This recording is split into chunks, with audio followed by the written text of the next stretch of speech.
Assalamualaikum Football United ringan amatiran ala gue masih dari tempat ini. Langsung aja kali ini gue ingin ngobrol bukan ngobrol ringan ya, tapi news update. Kali ini gue ingin news update dari kabar yang gue dapat atau gue rangkum sebenarnya dari kemarin. Ada beberapa juga yang dari tadi malam ya. Seperti biasa akan gue sampaikan dan mungkin akan gue kasih opini seperti biasa. Langsung aja dimulai dari kabar pertama, Fabrizio Romano dari akun Twitter ya. Manchester United dan juga atau ya Diogo Dalot, pihak dari Diogo Dalot ini belum ada atau belum didekati oleh Barcelona. Diogo Dalot ini dikabarkan dilihat oke, kurang lebih demikian dari pihak internal. Tapi tidak ada negosiasi sama sekali. Erik ten Hag ini suka dengan Diogo Dalot dan Aaron Wan-Bissaka inilah yang lebih tersedia sebenarnya di market ya. Ya kalau dilepas sih Aaron Wan-Bissaka kita harus butuh bek kanan baru sih menurut gue, karena kalau cuma satu aja nggak cukup. Dan seperti gue sering bahas di video-video gue yang lama-lama, memang sektor bek kanan ini menurut gue harus diperkuat sih dari Manchester United, karena Diogo Dalot menurut gue masih nggak banget ya. Anthony ini mengatakan kepada NOS ini adalah media besar di Belanda. Apakah Erik ten Hag akan menelpon saya tidak tahu. Dia harus mendiskusikan ini dengan agen saya. Saya sangat fokus di sini. Apa yang akan terjadi, terjadilah. Saya sangat baik-baik saja di Ajax. Saya akan berikan segalanya untuk klub ini setiap menit. Saya sangat mencintai kota ini dan juga klub ini. Menurut gue akan sulit Anthony ini secara realistis untuk datang ke Manchester United ya. Ajax pastinya akan berusaha betul untuk tidak kehilangan Anthony. Era divisi juga sudah mulai ya kan. Mencari ganti dari seorang Anthony bagi Ajax ini tidak akan mudah, bahkan sulit sekali. Oleh karena itulah kalau seandainya dijual juga harganya menurut gue akan luar biasa. Tapi seperti gue sering katakan, nampaknya bukan musim panas ini ya, Anthony akan meninggalkan Ajax. Adrian Rabiot semakin dekat ke Manchester United. Dia ini muncul di salah satu TikTok fansnya kalau tidak salah, yang diambil dari MUFC MPB, di mana dia ini mengkonfirmasi kalau dia akan ke Manchester United. Ya, dikabarkan juga kan pihak dari Juventus dan Manchester United sudah sepakat 17 juta plus add-ons, tinggal personal term saja ya. Manchester United dan juga Veronique Rabiot agen dan juga ibu dari Adrian Rabiot. Menurut gue sih mungkin dalam minggu ini ya, bisa jadi, tapi gue bisa juga salah. Tapi kalau gue prediksi, gue perkirakan minggu ini akan selesai. Hannibal Mejbri akan ke Birmingham City dengan status pinjaman. Hannibal Mejbri pemain muda yang musim lalu menurut gue sempat digadang-gadang oleh banyak pihak ya kan. Salah satu pemain yang bagus, walaupun terlihat dia lebih banyak bermain dengan agresifnya itu cukup tinggi. Mudah-mudahan sih dengan dipinjamkannya ke Birmingham City, dia menit bermainnya akan banyak di kompetisi yang lebih kompetitif lagi. Artinya bukan dengan kompetisi hanya pemain muda, tapi yang sudah dengan tim utama begitu ya. Barcelona dikabarkan ini yakin kalau Frenkie de Jong ini akan datang ke Manchester United. Masih gelap ini ya. Frenkie de Jong.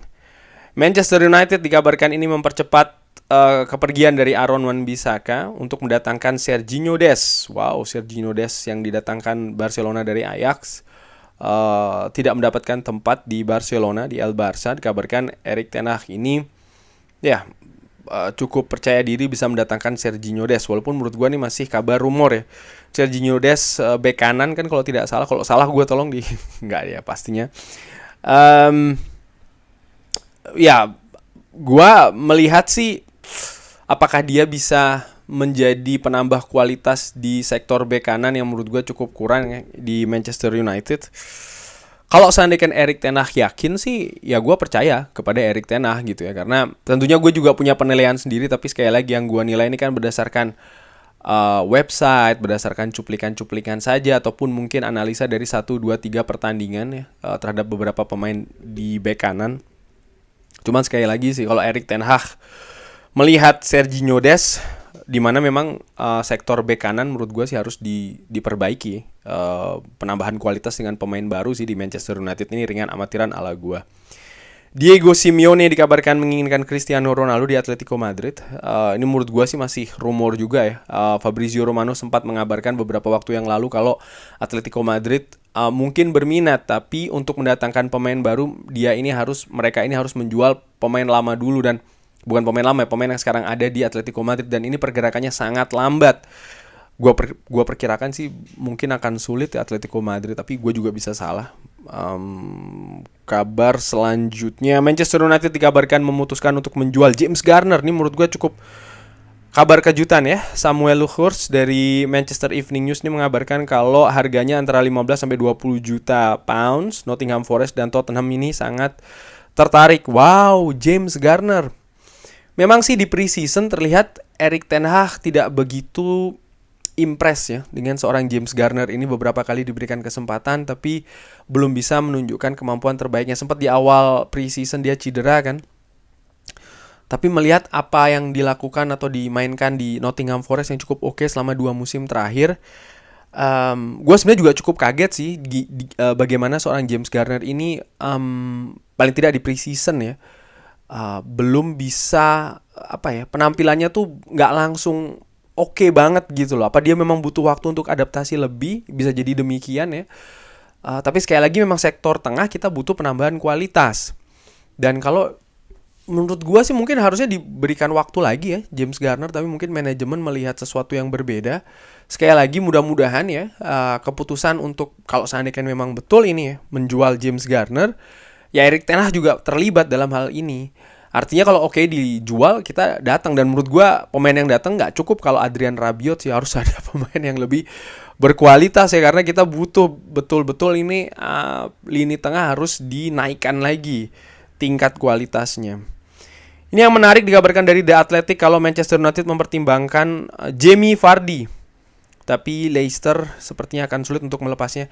Kalau di Football United, yang teman-teman mengikuti Football United, waktu itu sempat ada gue bahas kan beberapa calon pengganti dari Cristiano Ronaldo kalau dia jadi cabut. Salah satunya waktu itu gue bahas juga seorang Jamie Vardy. Kenapa gue nilai demikian? Dia menurut gue sih dengan amatiran cocok sih. Maksudnya cocok begini ya. Gue pasti banyak yang komentar, tapi sebentar gue jelaskan. Dia sudah berpengalaman di Liga Inggris. Dia punya rekor cukup bagus ya dalam mencetak gol di Liga Inggris. Memang betul usianya sudah cukup berumur ya, sudah cukup senior. Tapi begini, kalau seandainya Jamie Vardy ini dikontrak dalam waktu 1 tahun, tidak lebih dari 1 tahun ya. Tapi ini tapinya penting. Manchester United juga berusaha untuk mendatangkan pemain muda yang memang nanti akan diproyeksikan paling tidak untuk musim depan, dengan beberapa kali diberi kesempatan musim ini untuk beradaptasi, untuk berkembang di Manchester United. Nah, itu baru cocok datang Jamie Vardy. Tapi kalau seandainya hanya untuk lepas gitu saja ya, artinya Jamie Vardy datang tapi tidak ada pemain yang diproyeksikan untuk musim depan yang jadi striker utama di Manchester United, ya menurut gue tidak tepat begitu ya. Karena sampai dengan saat ini menurut gue dengan amatiran striker terbaik di Manchester United ya Cristiano Ronaldo. Anthony Martial gue belum lihat demikian, pemain lain pun juga gue belum melihat. Cuman kalau seandainya kan memang Cristiano Ronaldo jadi cabut lalu mendatangkan Jamie Vardy, ya nggak cukup kok cuma Jamie Vardy, harus ada pemain lain juga yang ya itu tadi yang kayak gue katakannya diproyeksikan musim depan akan mengambil tempat sebagai striker utama. Kalau itu tidak ada ya yang nggak cocok sih menurut gue mengganti Cristiano Ronaldo hanya dengan Jamie Vardy. Atau kalau seandainya kan Jamie Vardy didatangkan dengan Cristiano Ronaldo masih berada di tim ya oke, untuk musim ini mungkin iya, tapi bagaimana dengan musim selanjutnya? Kita juga butuh kan karena Cristiano Ronaldo musim depan kontraknya akan habis, Jamie Vardy katakanlah dikontrak juga 1 musim saja, maka setelahnya siapa yang akan diproyeksikan sebagai striker utama dari Manchester United? Ini kan juga harus dipikirkan, dicari solusinya, karena sepak bola atau kompetisi itu kan oke, musim ini selesai, tapi masih ada musim depannya lagi kan. Kurang lebih demikian sini kalau menurut gua ya, ringan amatiran ala gua. Dikabarkan dari The Telegraph ini kalau Manchester United berminat striker Stuttgart Sasa Kalajic. Wah, apakah ini yang akan diproyeksikan sebagai striker untuk musim depan? Karena begini ya, gue melihat seperti kayak kasusnya Benjamin Sesko, pemain muda, memang berbakat, tapi dia pastinya butuh waktu, dia masih 19 tahun. Kalau seandainya, ini ngomong kosong ya, seandainya Benjamin Sesko pada saat itu didatangkan dengan bersamaan dengan Jamie Vardy, nah menurut gue oke. Karena Benjamin Sesko bisa diproyeksikan untuk musim depan. Lalu untuk musim ini ya Jamie Vardy sebagai backupnya, kurang lebih demikian. Ini kalau seandainya Cristiano Ronaldo cabut. Nah, kalau seandainya nggak cabut ya tetap harus dipikirkan sih menurut gue, atau dicari solusinya, proyeksi siapa yang akan jadi striker musim depan. Oke, Erik ten Hag dikabarkan menginginkan 2 gelandang sebelum akhir Agustus. Salah satunya adalah Adrien Rabiot. Jadi selain Adrien Rabiot ada 1 pemain lagi. Nah, itu siapa? Gue sepakat sih 2 pemain ya untuk lini tengah, karena jelas lini tengah ini dari 2 pertandingan Brentford, Brighton, lini tengah Manchester United butuh penambahan kualitas dengan cara mendatangkan pemain baru. Nih menurut gue hukumnya harus ya. Manchester United, nah dikabarkan dikaitkan dengan Mauro Icardi. Ya ini masih masih rumor, tapi gue tidak berpikir Mauro Icardi ini tipikal Manchester United 8 musim ke belakang. Artinya selalu demikian kan, mendatangkan nama-nama besar yang mungkin belum tentu cocok dengan permainan sang manajer. Nah ini mudah-mudahan dihindari mendatangkan pemain hanya karena riuh ramai di media ya kan, atau di atas kertas dia oke segala macam, tapi kan para manajer ini punya karakteristik yang sangat khusus dalam membangun tim, kurang lebih demikian. Dan ya pemainnya harus dicocokkan dong dengan sistem permainan yang ingin dibangun, di mana sang pemain itu kan saat ini ketika bermain di klub lain kan tidak bersama dengan Erik ten Hag, kurang lebih demikian. Oke, Frenkie de Jong ini masih menjadi target nomor 1 dari Erik ten Hag. Sudah tinggal berapa minggu lagi ini akan ditutup ya, masih belum datang juga. Kabar dari James Garner sama seperti yang tadi ya, mengulang 15 juta kabarnya akan dijual oleh Manchester United. Sangat mengejutkan menurut gua kabar ini. Kemarin ini dikabarkan ada argumen yang cukup kompleks di hari Kamis. Wow. Hari Kamis ini berarti minggu lalu dong. Wow, karena startnya Manchester United ini tidak bagus dalam 30 tahun terakhir. Ya, hasil negatif sih menurut gua pastinya akan membawa ke yaitu tadi ya, suasana dressing room yang tidak kondusif. Dan ini peran dari manajer dan juga kapten klub menurut gua sangat penting di sini. Kalau seandainya ini tidak kuat, ya akan goyang ini. Nah, bahtera kapal dari tim ini, kurang lebih demikian ya.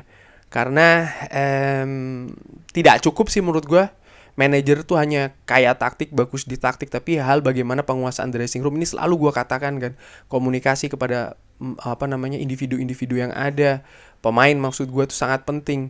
Banyak manajer menurut gue sukses di karirnya karena ini, dia punya karakter yang kuat, bukan hanya mahir taktik, karena taktik itu kan bisa disusun oleh staf kepelatihan, tapi bagaimana dia sebagai dalam tanda kutip hierarki tertinggi dari dressing room ya, pengaturan ini non teknis ya kan, ini juga harus kuat. Kalau tidak ya pemain tidak akan mau melaksanakan apa itu taktik, strategi dan lain-lain sih.